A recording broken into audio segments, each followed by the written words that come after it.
Stop right there. Excuse me. We got a call. Open the bag. On what grounds? I want to know who made that call. Why do you people always have to make this difficult? What did you just say? I said open the bag. You have no idea who you are talking to. Read that. Two county sheriff's deputies stopped a black woman outside a grocery store on a Wednesday afternoon in Calhoun County, Georgia. She had just paid for everything in her bags. Her sons were beside her. The deputies told her they had received a call and needed to search her groceries right there, on the pavement, in front of whoever was watching. What they did not know was that she had spent 19 years in law enforcement, that she had been sworn in as police chief of Calhoun County 3 days earlier, and that the tiny detail they had overlooked the detail sitting in their own dispatch system would dismantle everything they thought they were doing. If you are ready to see institutional racism taken down, like this video and drop a comment telling me where you're watching from. And if this is your first time here, hit that subscribe button right now because you won't want to miss tomorrow's story of cops messing with the wrong people and finding out. Let me know if you enjoyed the story. Let's continue. The automatic doors closed behind her. Renee Caldwell stepped out into the Wednesday afternoon with a grocery bag in each hand and her two sons at her sides, the younger one already drifting toward a water fountain near the entrance, the older one walking in step with her. The car was across the first lane of the lot, close. She had taken 5 steps when she heard it. Not a shout, not urgent. The flat, practiced voice of someone who has already settled on an outcome. "Ma'am, hold it right there." 2 men in Calhoun County Sheriff's uniforms were moving toward her from the right side of the entrance. Their vehicle was parked at an angle that suggested they had been there before she came out. Strafford reached her first broad, unhurried, carrying the particular stillness of a man accustomed to people stopping when he speaks. He positioned himself in her path and told her there was reason to believe she had exited the store with items she had not paid for. Renee stopped. She moved both bags into her left hand and placed her right on her younger son's arm, steering him back beside her without a word. The boy looked up, then looked at the deputies, then looked back at his mother. The older son had gone still beside her. He was 11. He had already done the calculation. Henley moved to Renee's left. The 2 men settled into a formation that was not accidental, one in front, one to the side, the gap behind her occupied by the wall of the building. Not a threat. A geometry. The pavement in front of the store was wide and exposed, visible from the lot, visible through the plate glass to the checkout lanes inside. A woman pushing a stroller had slowed 20 feet away. A teenage boy near the trolley return had stopped moving entirely. The automatic doors opened and closed twice for people who stepped out, read the scene, and chose to linger rather than walk on. Henley told her this was a routine inquiry. He asked her to open the bags. Renee asked who had authorized the search. She asked what grounds they were operating under.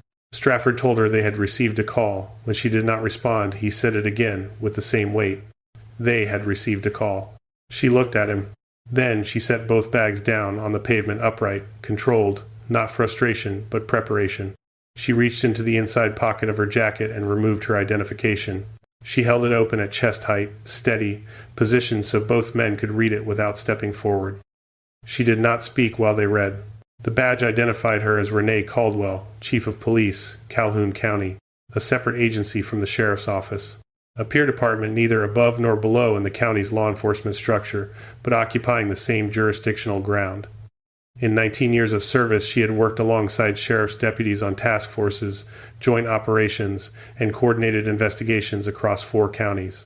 She understood precisely what her badge communicated to any law enforcement officer who looked at it for more than a few seconds. Strafford looked at it for longer than a few seconds. His posture shifted, not dramatic, just a subtle redistribution of weight onto his back foot. His jaw tightened. His eyes moved from the badge to Henley, found nothing useful there, and returned to the badge. Henley had gone quiet. Renee told them her name. She told them she was the chief of police for Calhoun County, sworn in the previous Friday. She told them she had 19 years working alongside sheriff's departments and was well acquainted with the procedures that governed a stop of this nature. She told them she would like to know, clearly and on record, what the call had described. She asked for their badge numbers.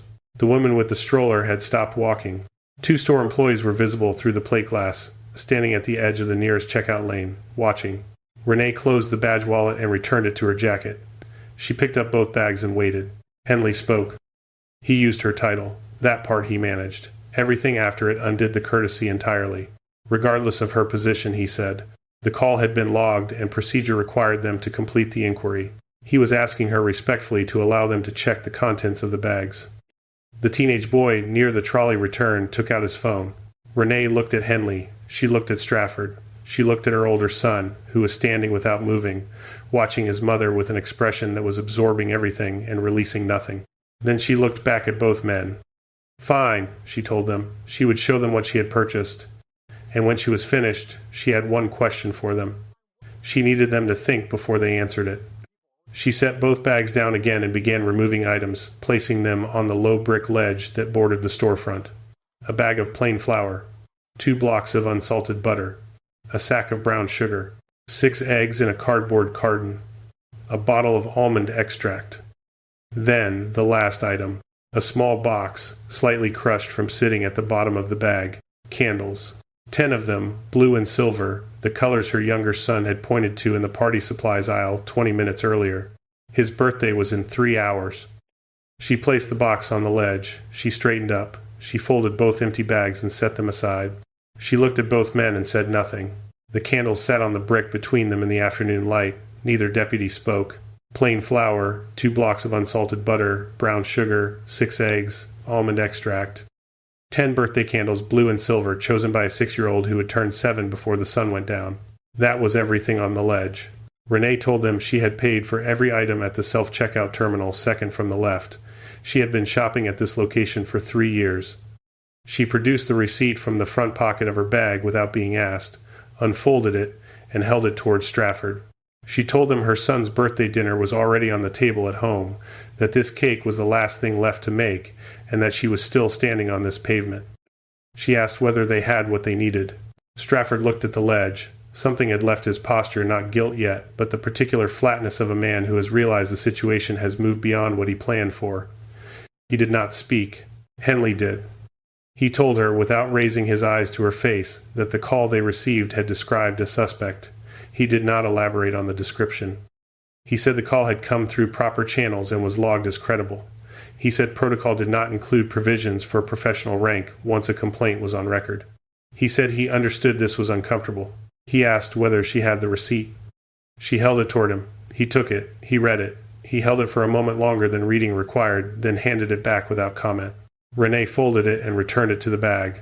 Then she asked the question. No shift in register, no added weight. The same voice she had used throughout, the voice of someone accustomed to putting facts into a sequence and letting the sequence do its work. She asked, who made the call? What did they report? And what, word for word, was the description of the suspect they were given? Henley looked at Strafford. Strafford was looking at the ledge. Neither man answered. She asked again. Same words, same pace. A third time, if necessary, was already prepared. Henley and Strafford had the receipt. They had read the badge. They knew who was standing in front of them, and they still had not answered a single question she asked. What do you think came next? Did they come clean, or did they go quiet and hope she would let it go? Drop C for came clean, or S for stayed silent in the comments below. And if this story deserves to be seen, share it right now. Someone in your world needs to watch this one all the way through. The automatic doors opened. A woman stepped out. Late 40s, store uniform, a manager's lanyard around her neck, a tablet under one arm. She had been visible through the glass for several minutes, positioned near the customer service desk, close enough to the doors to watch everything that had unfolded on the pavement. She had stayed inside while the situation was still unclear. She had come out now because it was no longer unclear, and staying inside had become its own kind of decision. She walked to the edge of the group and stopped. She looked at the items on the ledge. She looked at Renee. She looked at Henley and Strafford. Then she addressed Renee directly and told her she was the one who had made the call. Renee turned to face her fully. She asked what she had reported. The manager set the tablet against her side. She told her that at approximately 2:40 that afternoon, a bottle of premium bourbon had been taken from the spirits section near the rear of the store. She had called it in and described the suspect to the dispatcher as a white male, early 40s, heavy-set, wearing a green utility jacket and a dark baseball cap. She said he had been caught on the interior cameras near the back exit. Then she said, and she said it carefully, the way someone speaks when they understand their words are going somewhere beyond this pavement, that she had not described a black woman. She had not described a woman at all. She had not described anyone accompanied by children. The suspect in her call was white, male, and had left through a different exit on the opposite side of the building from where they were now standing. She said she was sorry this had happened in front of her store. The teenage boy with his phone 2 rows back had not moved. Renee turned back to Henley and Strafford. She said nothing for 5 seconds. 5 seconds of silence between a police chief and 2 sheriff's deputies on open pavement with a store manager standing 3 feet away and multiple recording devices pointed at the scene is not a pause. It is a document. Then she began placing the items back into the bag. Flour first, butter, sugar, eggs, almond extract. While she did this, she spoke. No theater in the delivery. The register of someone entering findings into a formal record. The call was real, she said. The manager made it. The suspect was a white male in a green jacket who left through the back exit. She was a black woman with 2 children and a bag of birthday ingredients who had exited through the front. No element of the description matched her. No part of the call had created the authority to stop her. She placed the birthday candles back in the box. She placed the box in the bag last. Then she said what that meant. The call had given them a suspect. They had looked past that suspect and chosen someone else. She would like them to sit with the question of why. She did not say it as an accusation. She said it as a fact that was now on record, witnessed and recorded, and that they would be living with for considerably longer than this afternoon. Henley's mouth opened. It produced nothing. He closed it.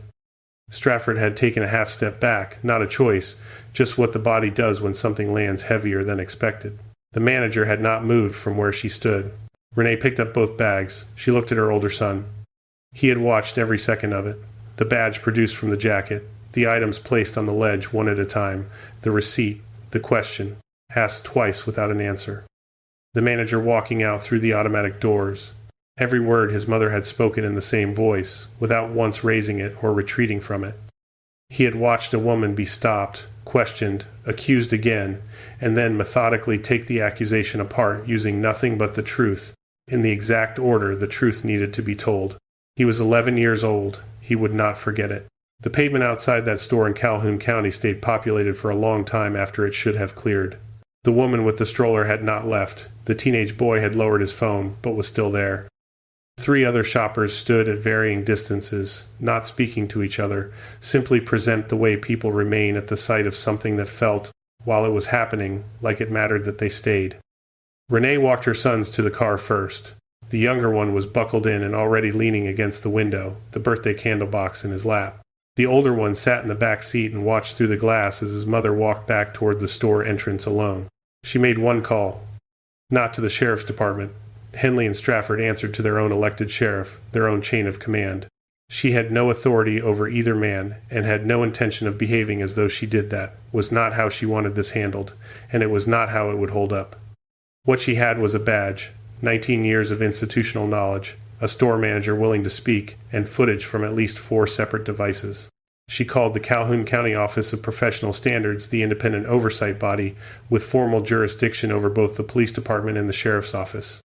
She gave them the incident time, the location, both badge numbers, and a summary in under 90 seconds. She told them the store manager was cooperative and had already provided a verbal account. She told them Henley's body camera had been active throughout and that the footage needed to be flagged for preservation before end of shift. She ended the call and walked back to where Henley and Strafford were standing near their vehicle. A senior deputy from their own department had arrived dispatched by their own chain of command, not by Renee. He was recording their account in a notepad. He was not making eye contact with either man. Their version of events was being written down by someone who now knew exactly who they had stopped and who would have to carry that account upward through a department that also now knew. The incident report was filed that evening. Renee assigned it to a colleague not because the account was complicated, but because documents that will be read by people looking for reasons to question them need to be handled without the appearance of personal interest. The Calhoun County Legal Office had a copy by 8 the following morning. A regional news outlet contacted the Sheriff's Department for comment within 36 hours. On the 5th day, a civil rights attorney entered the matter on Renee's behalf. The lawsuit named Henley and Strafford individually.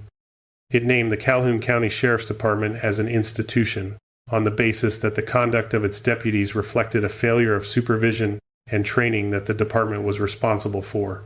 The evidence required no reconstruction. The dispatch recording from that afternoon contained a description: white male, green utility jacket, dark cap, rear exit that matched nothing about Renee Caldwell or her sons in any particular. Henley's body camera footage covered the full encounter, from the moment the two men moved toward her across the pavement to the moment she picked up her bags and walked to her car. 10 witness statements were collected and signed. 5 of the 10 witnesses had their own recordings. The sheriff's department suspended both deputies without pay within 8 days of the incident. Their union representative reviewed the body camera footage before the first formal meeting. The meeting lasted 18 minutes. He told them afterward, in terms that left no room for alternative interpretation, that proceeding to a hearing was not a viable option. The case did not reach a courtroom. 14 weeks after that Wednesday afternoon, a settlement was concluded. The Calhoun County Sheriff's Department, on behalf of the county, agreed to pay Renee Caldwell $210,000 in damages. The settlement did not include a formal admission of institutional liability that language was excluded through negotiation. The exclusion did not extend to the two deputies as private individuals. Henley was found personally liable for civil rights violations and ordered to pay $26,000. Strafford, whose conduct after Renee produced her badge and clearly identified herself elevated the incident from poor judgment into deliberate continuation, was ordered to pay $44,000. Both men were separated from the department on the same date, not suspended pending review, not reassigned to administrative duties. Their commissions were revoked. Their badges were collected in the same office by the same staff member during the same processing session. The staff member completed the paperwork without looking up. Renee was not in the building. She was 20 minutes across town at the Calhoun County Police Department running a joint training session on de-escalation and lawful search procedure. Officers from 3 agencies attended, including a group of deputies from the county sheriff's office. The session ran 1 hour and 50 minutes. Several attendees described it afterward as the clearest and most direct training they had received on the subject. Renee did not reference the parking lot. She did not reference her own experience at any point during the session. The material spoke for itself. She had come through the front door at 7:53 on the evening of the incident, still in the clothes she had worn to the store. Both bags went on the kitchen counter. She unpacked them the same way she had repacked them on the brick ledge flour first, then butter, then sugar, then eggs, then almond extract. The birthday candles she set apart from the other items, on the far edge of the counter, on their own. Her older son appeared in the kitchen doorway. He asked if she was all right. She told him yes. She told him to wash his hands and get his brother. The 3 of them made the cake together, Renee measuring, her older son mixing, her younger son stationed at the counter on a step stool, with the specific task of adding the sugar at the right moment, which he took very seriously. The batter came together slowly. The oven took the rest.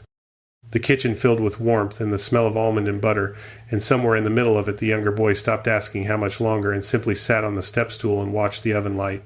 The cake came out at 9:07. They let it cool on the rack for 20 minutes. They frosted it as a group effort, Renee doing the sides, her older son doing the top, her younger son pressing colored sprinkles into the frosting in a pattern that followed a logic only he understood. No one suggested he do it differently. Then the candles, all 10 pressed into the frosting in a line across the middle of the cake, because that was where he wanted them, not in a circle. The same box, the same blue and silver. Renee struck the match. She lit each candle in the order her son pointed to them. He had an order. It was important to him. She followed it without question. 10 small flames came up one at a time in the kitchen, steady in the still air. Her older son turned off the overhead light. The room held the soft glow of 10 candles, and the 3 of them standing around a kitchen counter on a Wednesday night, and the younger boy's face in that light, wide open, entirely present, untouched by anything that had happened on a pavement that afternoon. Renee looked at her son. He took a breath. He looked at the candles. He looked at her once, quickly, checking the way children check before a wish, as if the wish needs permission. She nodded. He blew. The flames went out all at once, cleanly, in the dark.